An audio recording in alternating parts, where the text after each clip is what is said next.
안녕하세요. 저는 평소 출근을 하며 사연을 즐겨 듣는 애청자입니다. 그런 제가 살면서 가장 잘한 일을 꼽으라면 단연 이혼을 뽑곤 하는데요. 어쩌다가 이혼이 가장 잘한 일이 되었는지 한번 들어보실래요?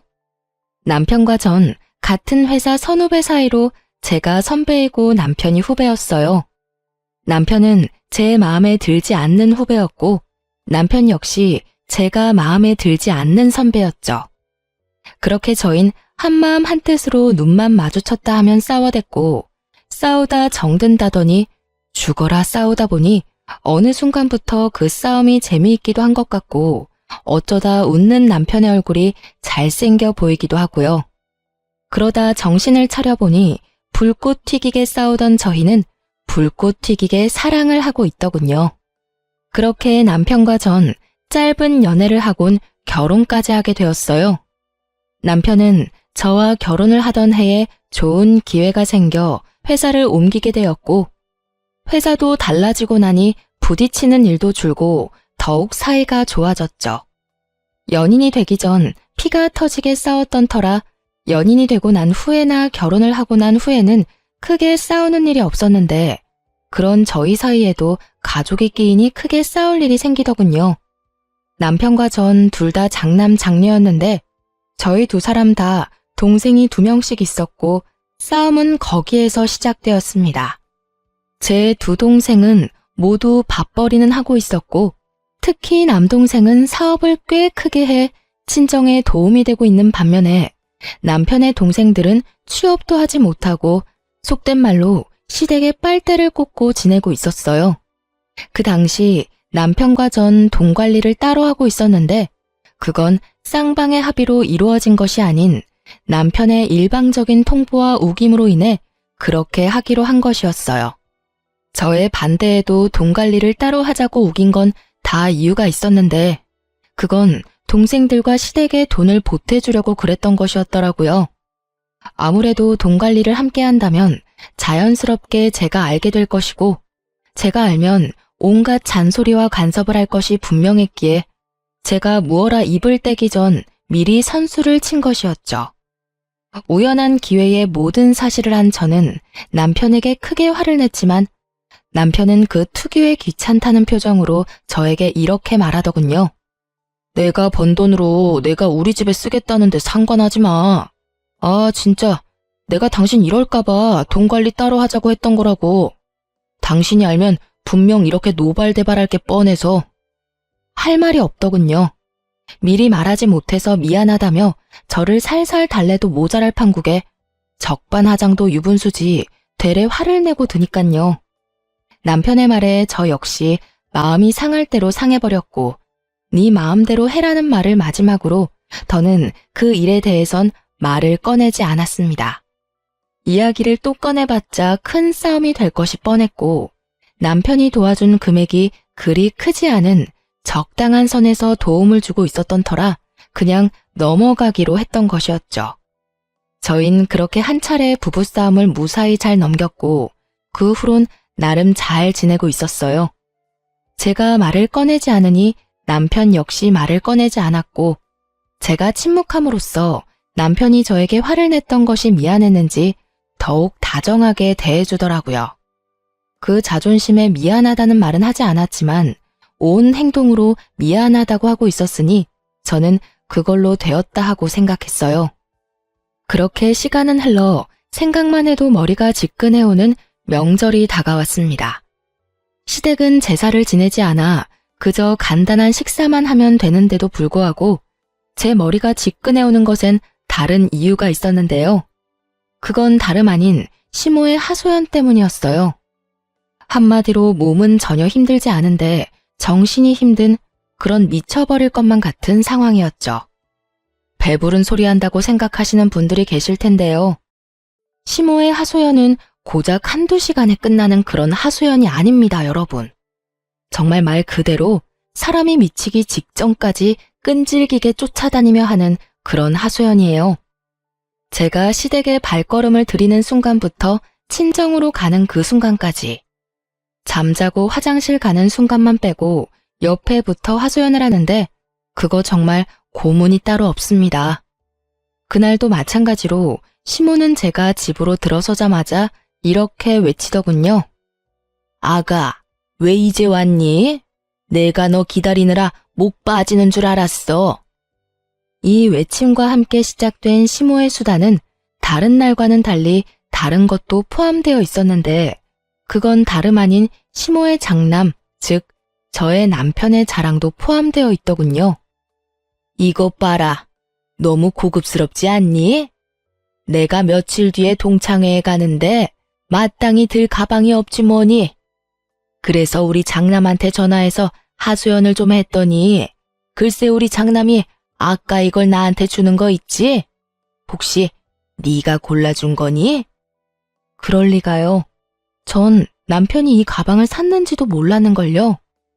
라는 말을 마음속에 삼킨 전 이렇게 말했어요. 아니요. 저보단 그의 안목이 더 높잖아요. 혼자 백화점 가서 샀나 봐요. 어머, 그러니? 역시 우리 아들 안목은.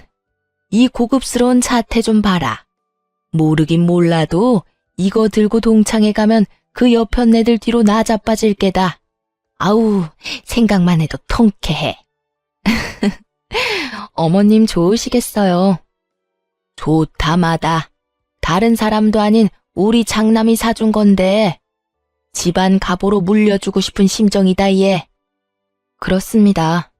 시댁에 돈으로 도움을 주던 남편은 저에게 한마디 상의도 하지 않고 명절이라고 미리 받은 상여금과 그간 모아뒀던 비상금까지 털어 그 비싼 명품 가방을 시모 품에 안겨주었더군요. 저에게 한마디 상의도 하지 않았다는 것이 조금 화가 나기도 했지만 다른 사람도 아닌 부모가 동창회에 들고 나갈 가방 하나 없다는 말을 듣고 가만히 있을 자식이 어디 있겠나 하는 생각이 들어 좋게 생각하려고 애썼어요. 하지만 이따금씩 나오는 한숨은 어쩔 수가 없더군요. 그렇게 명절 당일은 지나가고 있었고 친정으로 돌아가기 전 준비했던 봉투를 시부, 시모 두 분께 드리고 난 후 친정으로 오게 되었어요. 사람 마음이 뭔지 저도 모르는 사이 남편이 저희 부모님을 위해 준비한 선물을 기대하고 있는 저를 발견했어요. 참 웃기죠? 저도 지금 생각하면 어이없고 웃긴데 그때의 제 마음은 조금의 기대를 가지고 있었죠. 하지만 남편은 집으로 돌아가는 그날까지 선물은커녕 봉투조차도 준비하지 않은 듯 아무것도 내밀지 않더라고요. 그러면서 동생이 외국에 다녀오며 사온 선물은 넙죽 받고 엄마가 챙겨준 한우까지 거부 없이 한 번에 챙기는 그 꼴이 어찌나 얄밉게 느껴지던지. 그렇게 집으로 돌아온 저는 더는 참지 못하고 남편에게 따져 물었어요. 여보, 왜 올해는 우리 집에 아무것도 안 줘? 저의 물음에 남편은 당연하다는 듯 이렇게 답하더라고요. 그야, 당연히 우리 엄마 가방 산다고 돈 다 써서 준비를 못해서 그랬지. 그리고 각자 돈 관리하는 것엔 각자 집은 알아서 챙기자는 것도 포함된 거 몰랐어? 참도 잘 짓거린다고 생각했어요. 각자 돈 관리는 했어도 이때껏 시댁엔 제가, 친정엔 본인이 봉투를 드리고 온 것은 기억도 나지 않는 모양이더군요. 뻔뻔하게 이제 와서 저딴 말이나 짓거리는 남편 놈을 보며 한 대 날려버리고 싶을 충동감이 저를 휘감고 있었지만 정말로 때릴 순 없는 노릇이었기에 참고 또 참고 겨우 이렇게 말해주었어요. 아, 그래? 난 몰랐네. 그게 그런 뜻인지는. 이때껏 당신 집엔 내가, 우리 집엔 당신이 봉투라도 드리고 와서 그게 당연한 줄 알았고 올해도 당연히 그런 줄 알았지 뭐야? 당신 생각이 그런 거면 내가 당신 부모님한테 봉투 줄 때 말려주지 그랬어. 그랬으면 그 봉투는 우리 부모님께 드렸을 텐데 말이야. 난 당신이 좋아서 드리는 건 줄 알았지. 그리고 그 정도는 드릴 수 있잖아? 아, 하여튼 앞으로는 각자 집에 각자 알아서 하자. 그 편이 깔끔한 것 같아. 그래? 그러면 그렇게 하도록 하자. 나야 당신 집에 신경 끄고 우리 집만 신경 쓰면 된다고 하면 더 간편하고 좋지. 그래, 그렇게 해. 그렇게 저흰 합의를 보았고 그 후 남편과 전 서로 아닌 척하지만 서먹해지는 관계를 느끼고 있었죠. 서서히 남편과 제가 멀어지는 와중 전 남동생의 가게에 볼 일이 있어 잠시 들렸고 그곳에서 어이없는 광경을 보게 되었어요. 그건 다름 아닌 제 남동생의 가게에 일하고 있는 도련님과 시노이의 모습이었죠. 이게 도대체 무슨 일이야? 왜 저 두 사람이 여기서 일을 하고 있어? 그게 사실은 매형이 전화가 왔었어. 우리 가게에 사람 구하는 걸 봤다면서. 그러면서 하는 말이 아직 자기 동생들이 취업을 못해서 그러는데 일 좀 시켜주면 안 되냐고 부탁을 하더라고. 그래서 겸사겸사에 알겠다고 했지 뭐. 아무리 그렇다고 해도 저 두 사람을 여기에다 취업을 시키면 어떻게 해? 그러면 어쩌냐? 다른 사람도 아니고 매형이 전화까지 와서 부탁하는데 나라고 뭐 뾰족한 수 있었겠어? 동생은 한숨을 쉬었고 전 두 사람을 바라보았어요. 제가 보고 있는 것을 뻔히 알고 있으면서도 두 사람은 일을 하는 둥 마는 둥 시간만 때우고 있더라고요. 제가 보고 있는데도 저 모양 저 꼴인데 평소 행실이야 물어봤자 입 아픈 행동이었고 전 하나마나한 질문 대신 남동생에게 단호하게 말했어요. 너 잘 들어? 매형이니 누나니 신경 쓰지 말고 시킬 건 정확하게 다 시켜. 그리고 일 못하면 아무것도 신경 쓰지 말고 해고해. 아유, 알겠어. 그런 걱정은 하지도 마. 그렇지 않아도 다른 직원들한테 하는 것처럼 3번까지 말로 경고하는데 그 뒤로도 고쳐지지 않으면 바로 퇴사 처리한다고 못 박아놨으니까. 남동생은 저에게 마지막까지 걱정하지 말라며 저를 안심시켰고 저는 그런 동생을 뒤로한 채 집으로 돌아왔어요. 집으로 돌아오니 저의 혈압을 있는 대로 올려놓은 남편놈은 뭐가 좋은지 휴대전화를 보며 하하호호 한바구음을 짓고 있더라고요. 그 모습에 전 분노가 끌어올랐고 남편에게 따지듯이 묻게 되었죠. 여보, 어떻게 시윤이한테 그런 부탁까지 할 수가 있어? 당신도 잘 알잖아. 그 가게 시윤이가 잠도 제대로 안 자고 밤낮 없이 고생하며 키운 가게라는 거. 그런 가게 어떻게 아가씨하고 도련님 취업 자리를 부탁하냐고. 아니, 마침 가게에 사람 구한다는 공고를 봐서 부탁 좀 했지. 그리고 그럴 수도 있는 거지.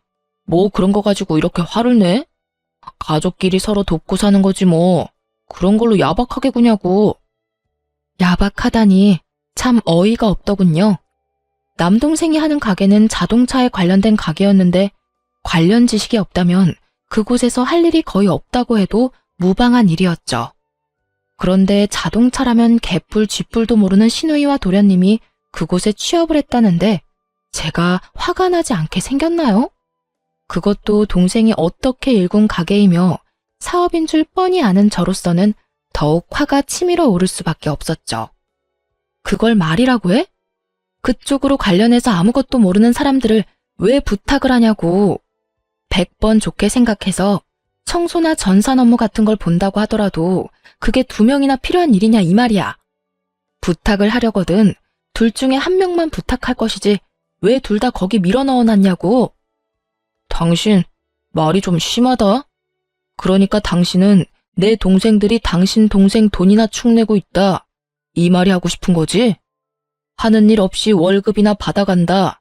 이 말이 하고 싶은 거잖아.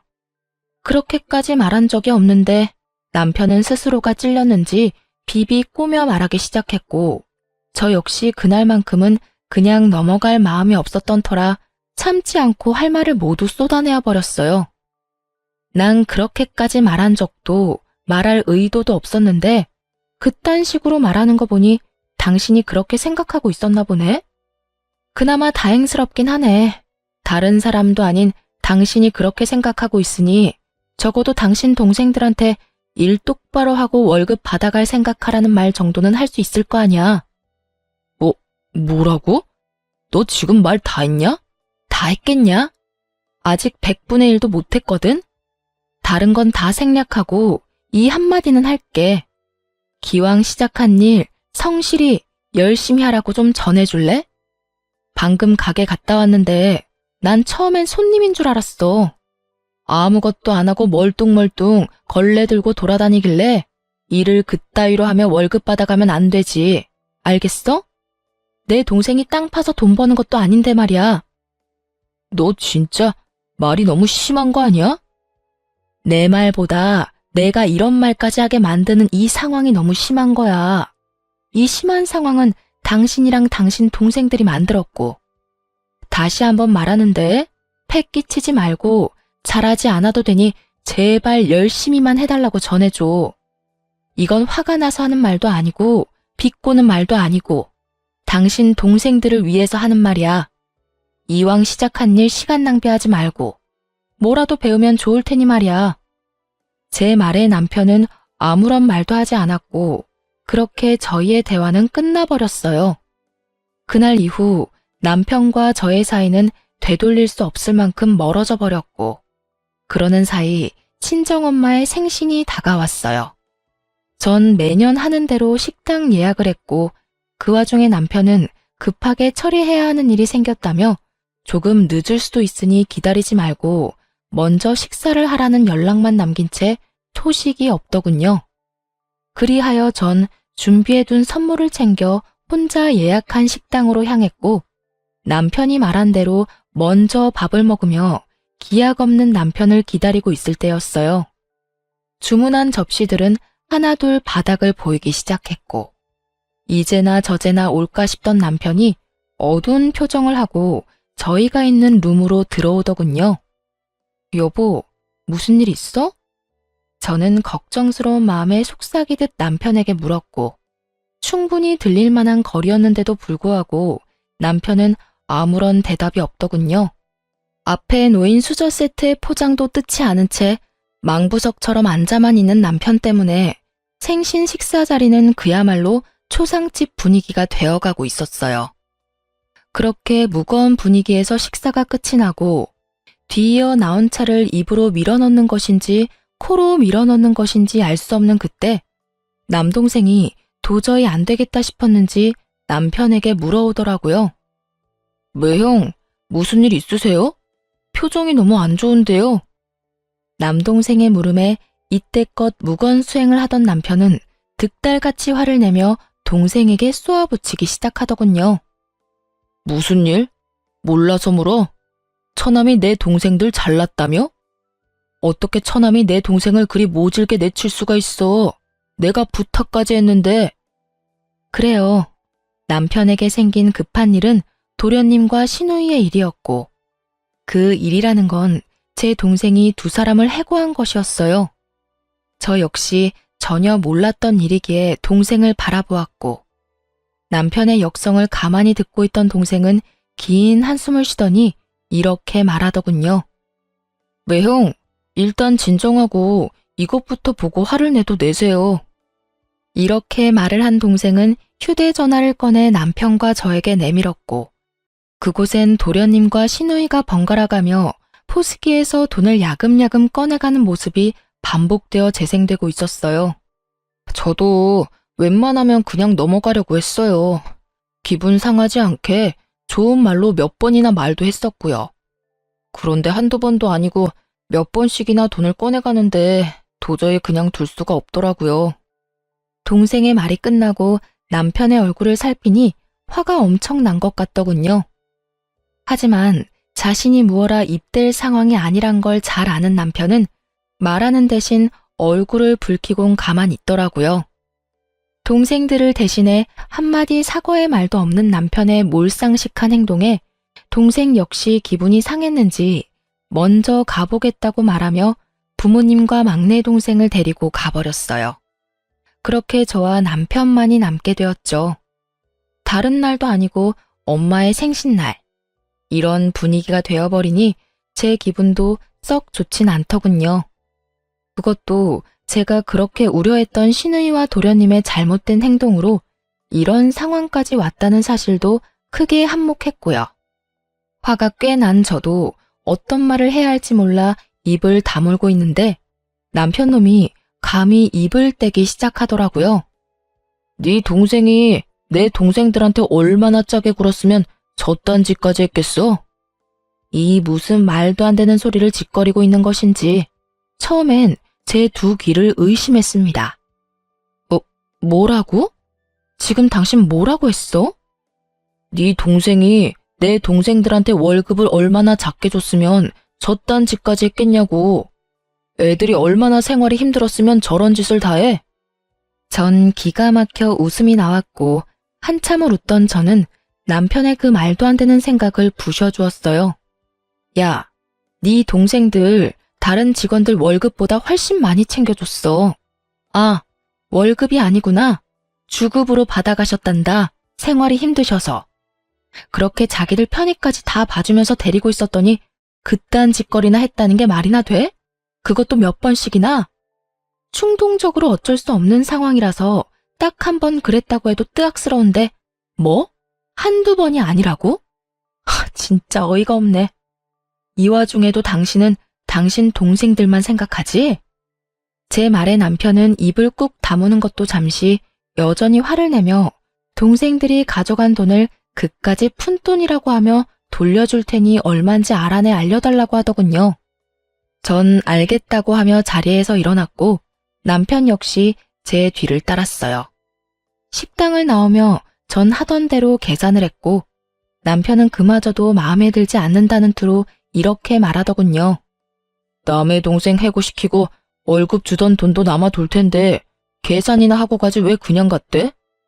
전 대답할 가치조차 느끼지 못하는 남편의 말을 무시한 채 혼자 집으로 돌아와 버렸어요. 집에 도착하니 남편도 뒤이어 집으로 들어왔고 전 그런 남편놈과 말을 섞고 싶지 않아 최선을 다해 피하고 있을 때였어요. 남편은 눈길도 주지 않고 고개를 돌려버린 제 앞에 기어코 서서 저를 똑바로 보고선 말 같지도 않은 말을 짓거리기 시작하더군요. 나 도저히 안 되겠어. 내 동생들도 그까짓 사업하게 해줄 거야. 그럴 능력 되면 시켜. 얼마든지 시키면 되지. 왜 그걸 굳이 나한테 말하는 거야? 이 집 살 때 내 돈도 정확히 절반 들어간 건 기억하지? 기억하지. 그건 왜? 당신 설마 아니지? 왜 아니겠어? 나 이 집 담보로 대출 받아서 내 동생들 앞길 열어줄 거니까 당신도 그렇게 알고 나하고 은행 같이 가. 공동 명의라서 같이 가야 할 거야. 그렇게까지 나온다고? 이렇게 막무가내로? 그래, 좋아. 당신 마음대로 뜻대로 다 해. 대신 이 집에 손대는 그 순간 나하고 이혼도 하게 될 거야. 이혼해도 괜찮으면 대출 받던가.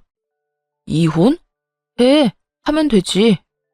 난 이혼하는 한이 있더라도 대출 받아서 동생들 사업시킬 거니까 그런 줄 알아. 남편의 요구는 오기에 가까웠고 전 절대 그렇게는 못 해준다는 말을 남기고선 방으로 들어와 버렸어요.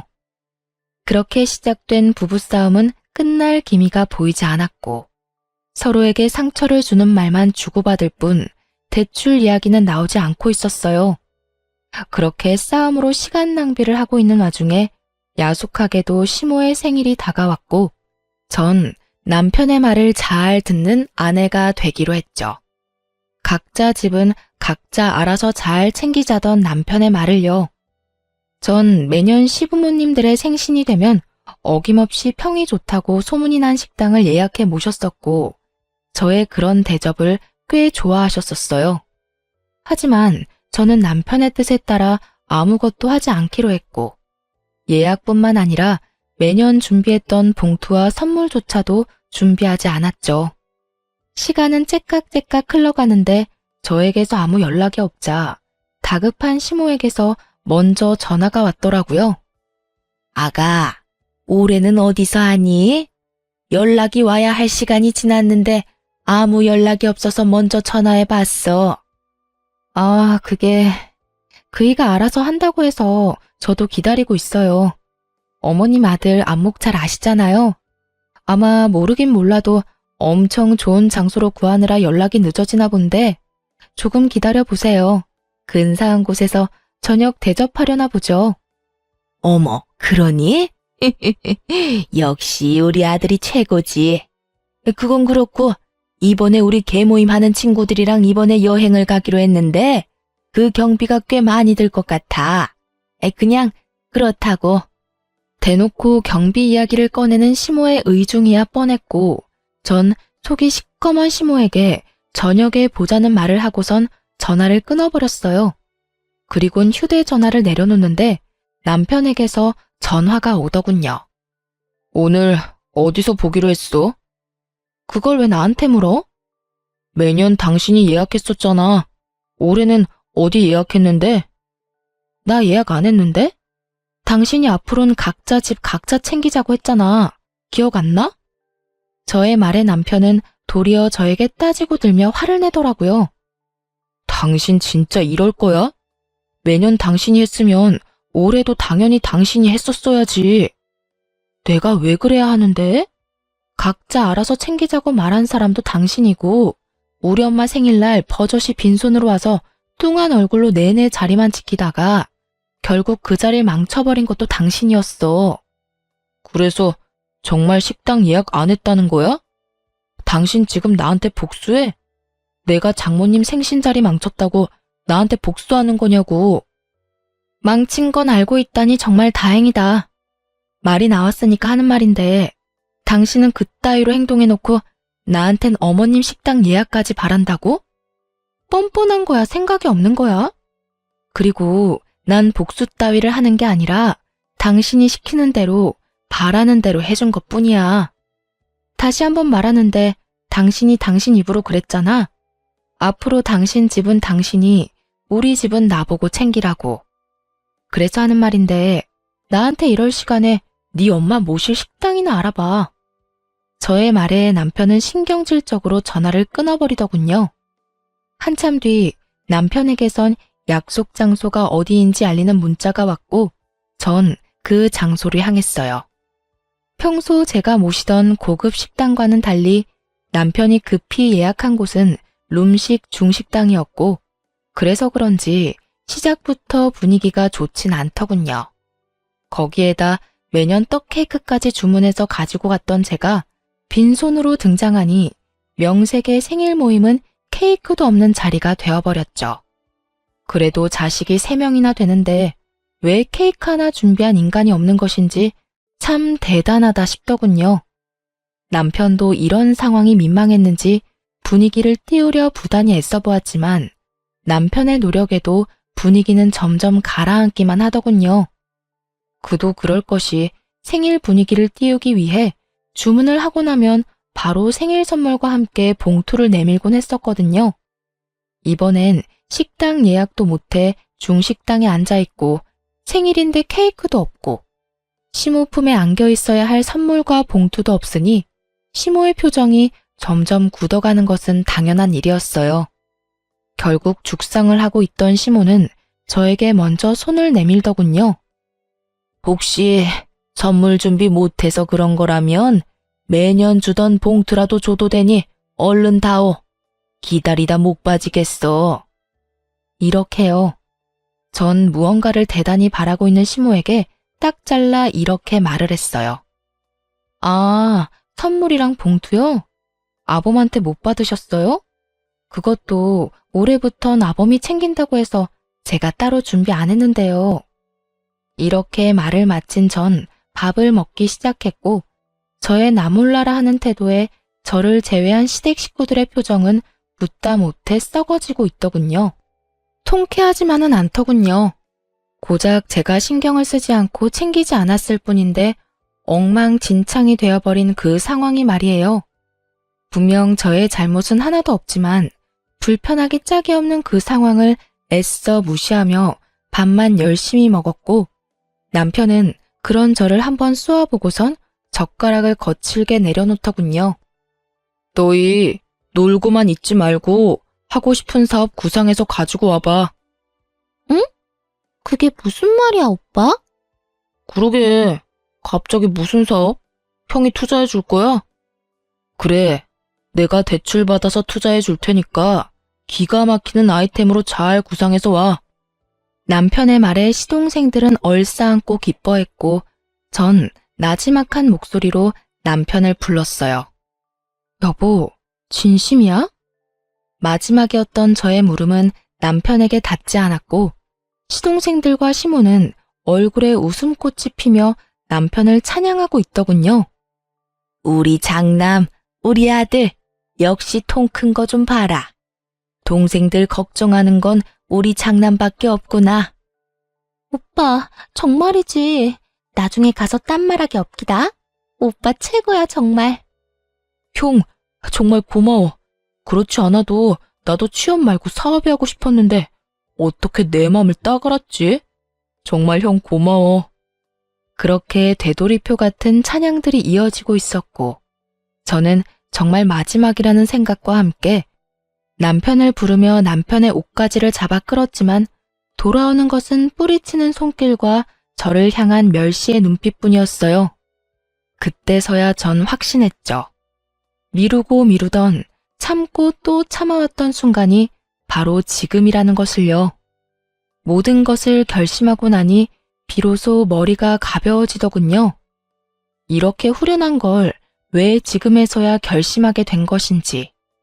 이런 인간도 남편이라고 이때껏 참고 또 참았던 제가 미련하고 한심해서 참을 수가 없었지만 이제라도 옳은 결정을 내린 것을 이 와중에 다행이라는 생각을 하며 결심한 것을 행동에 옮기기로 했어요.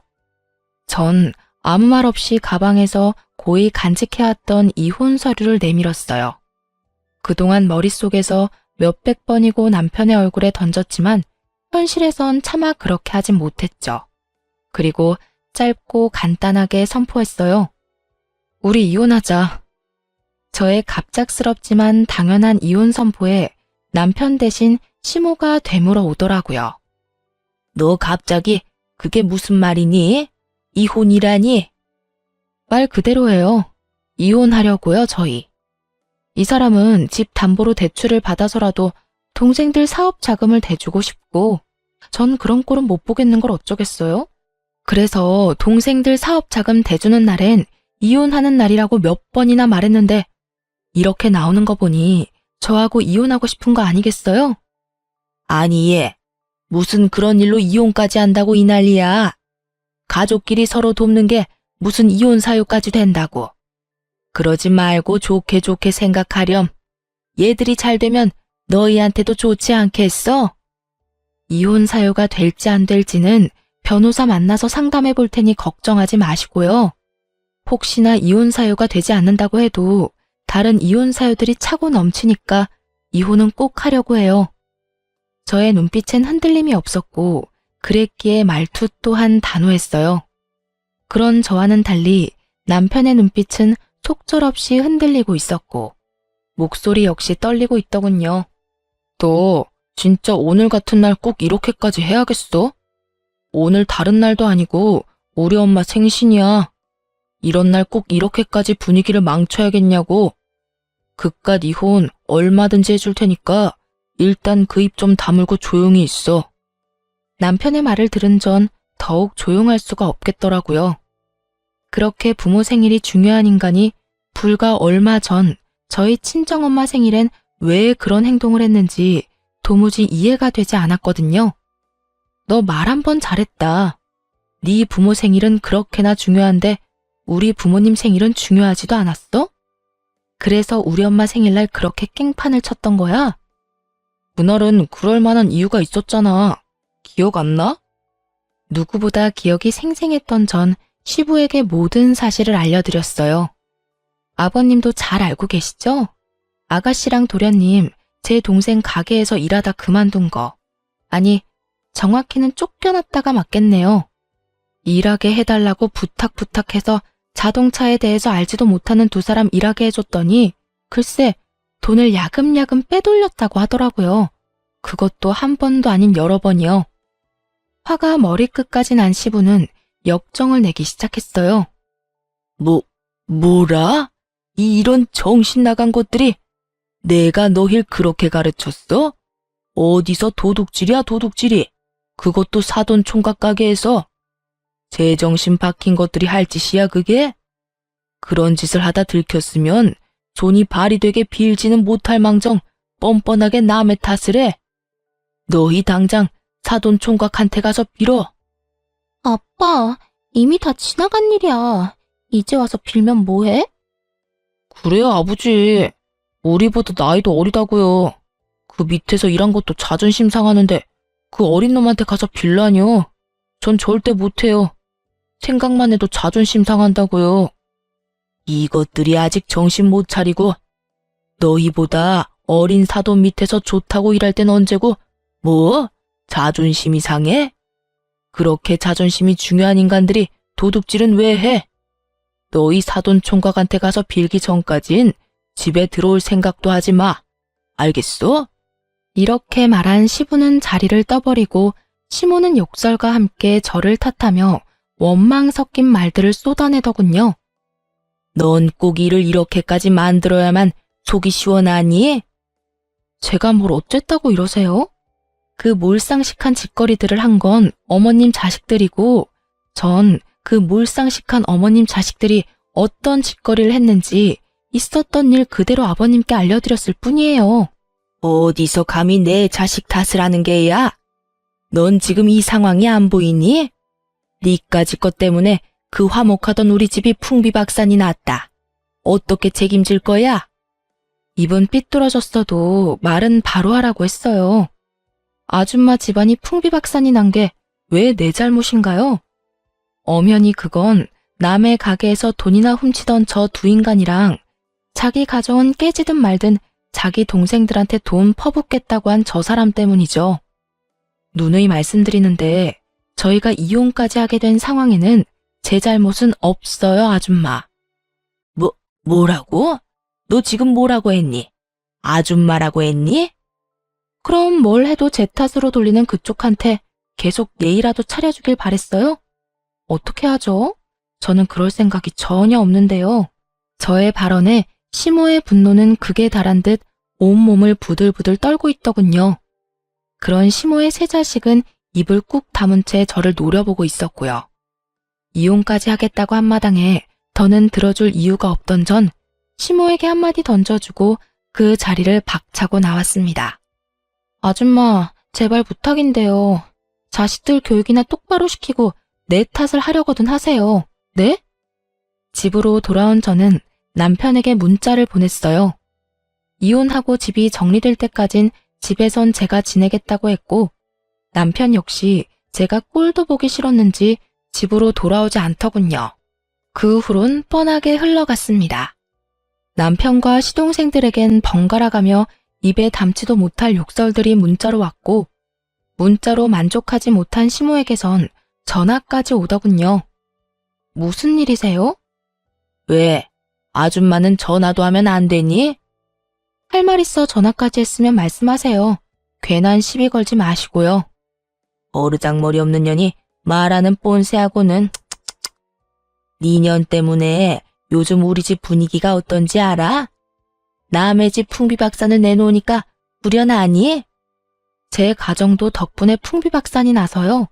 속이 후련한지 어떤지는 잘 모르겠고 지금 바쁜데 할 말 더 있으세요? 이 나쁜 년. 시모는 끝까지 입에 담지도 못할 욕설을 내뱉었고 더는 듣고 있을 수 없었던 전 전화를 그냥 끊어버렸습니다. 시모와의 통화는 의도치는 않았지만 녹음이 되고 있었고 욕설 문자들과 함께 이혼 시 증거로 쓰기로 했죠.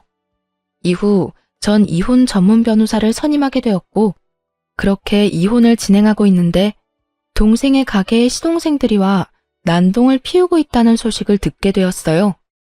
전 이러지도 저러지도 못하고 있는 동생에게 모든 상황을 설명하며 더는 참지 말고 알아서 하라고 했고 저의 말을 들은 동생은 경찰에 신고를 해버렸다고 하더군요. 그렇게 전 통쾌한 마음을 가지고 변호사분과 함께 카페에서 상담을 하고 있는데 남편이 어떻게 알고 찾아온 것인지 카페로 들이닥쳐 난동을 피우기 시작하더군요. 이 미친년이? 너 네 동생한테 뭐라고 했길래 내 동생들을 경찰에 넘겨? 네가 제정신이야? 너 때문에 내 동생들이 깜빵 가게 생겼다고. 당장 네 동생한테 전화해서 내 동생들 빼내라고 말해. 당장. 내가 왜? 그러게. 누가 남의 가게 가서 난동을 피우라고 했어? 얼마나 개판을 만들어놨으면 경찰에 신고까지 했겠어? 나한테 이러지 말고 네 동생들한테나 가서 따져. 이 모든 게 자업자득이니까 말이야. 자업자득 같은 소리 하네. 니년이 네 동생 시켜서 다 이렇게 만든 거잖아. 아, 긴 말 말고 얼른 일어나. 얼른 일어나서 내 동생들 빼내라고. 얼른. 욕은 기본이고 삿대질을 멈추지 않고 해대며 금방이라도 한 대 칠 기세로 쏘아붙이라고요. 이 모든 장면을 저의 맞은편에 앉은 변호사는 숨도 쉬지 않고 보고 있었고 유심히 보고만 있던 변호사는 이윽고 저에게 물어오더군요. 와, 이 정도면 충분히 승소하겠는데요. 혹시 녹음은 하셨나요? 아니요, 미처 그 생각까진 하지 못했어요. 제가 여기 CCTV 어떻게 해서든 구해볼 테니 이혼 걱정하지 말고 집에 가서 푹 주무시면 될 것 같네요. 그러면 상담은 오늘까지 하고 법원에서 보도록 합시다. 미소까지 보인 변호사가 떠난 후 그제야 상황 판단이 된 남편은 도끼 어린 눈빛으로 저를 보더군요. 독한 년, 꼭 이렇게까지 해야 해? 아직도 모르겠어? 상황을 이렇게까지 몰고 온 건 당신하고 당신 가족들이야. 내가 뭘 어쨌다고 이래? 내 가족들이 어쨌길래 이렇게까지 하냐고.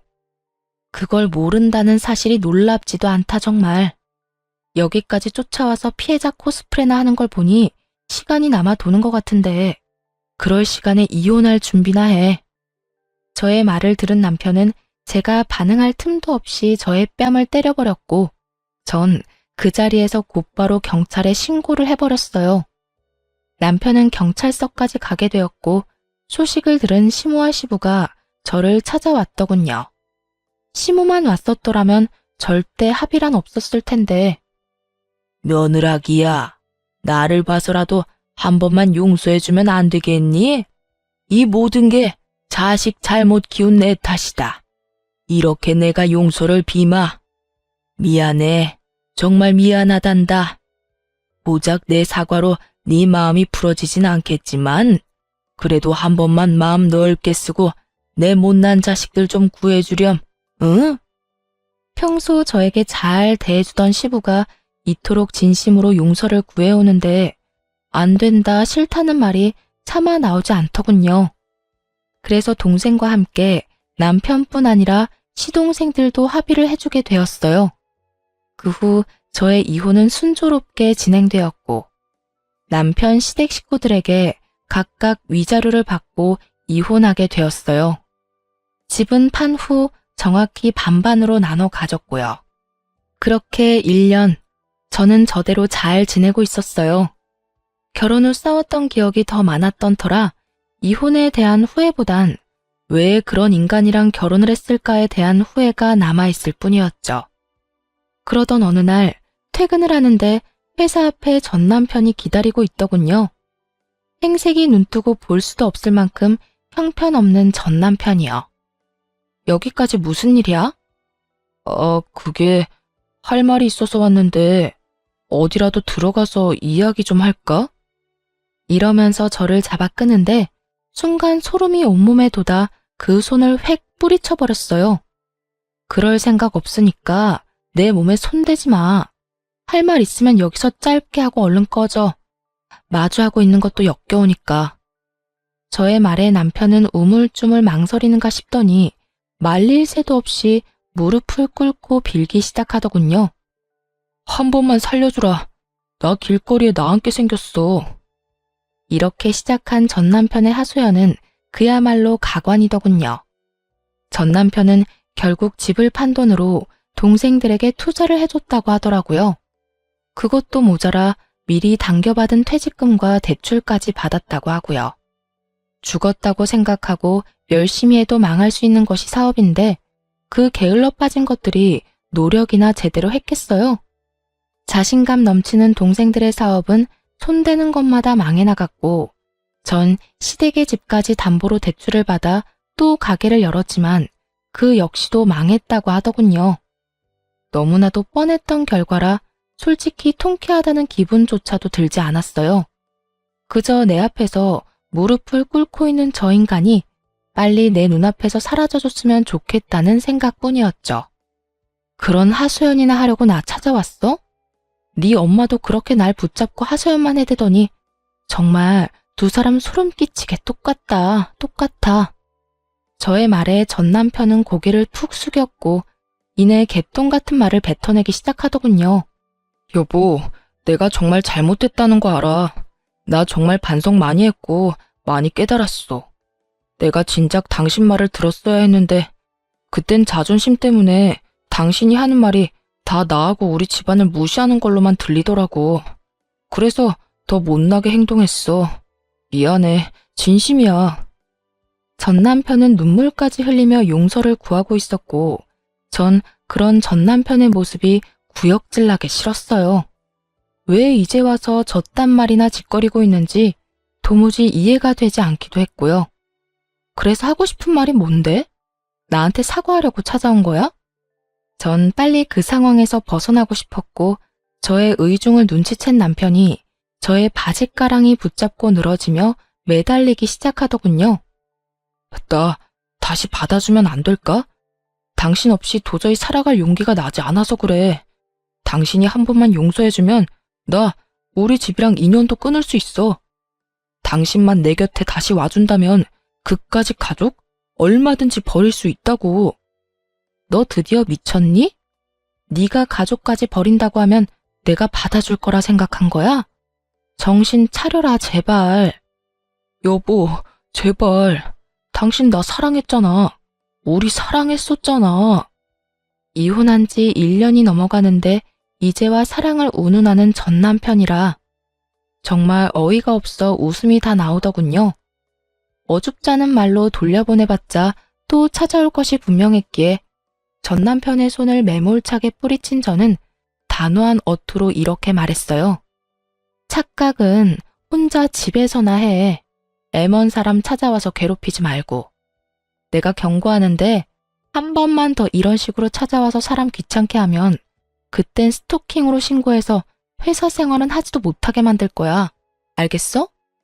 저의 으름장이 통했는지 전 남편은 몸을 세우며 저에게 욕을 뱉어내더군요. 나쁜 년, 내가 어떻게 너같이 독종 같은 년이랑 살았는지 모르겠다 정말. 마지막까지 최악이었던 전 남편은 욕과 함께 사라졌고 그것을 마지막으로 다신 보는 일은 없었습니다. 빚더미에 앉았을 텐데 회사 잘리는 것은 두려웠나 봅니다. 그 덕분에 걱정 없이 잘 지내고 있지만요. 그렇게 모든 사건이 끝난 후 전 앞서 말했듯이 아주 잘 지내고 있어요. 왜 진작 이혼하지 않았을까 싶을 정도로 만족스러운 생활을 하고 있습니다. 결혼 생활을 할 당시 신혼 초반을 빼곤 워낙 각자 생활에 익숙해져 있던 터라 혼자인 생활이 허전하다는 느낌은 전혀 없더군요. 사연을 들어보면 그 빌어먹을 전 남편이 가끔씩은 생각난다는 분들도 계시던데 저는 그런 것도 없었어요.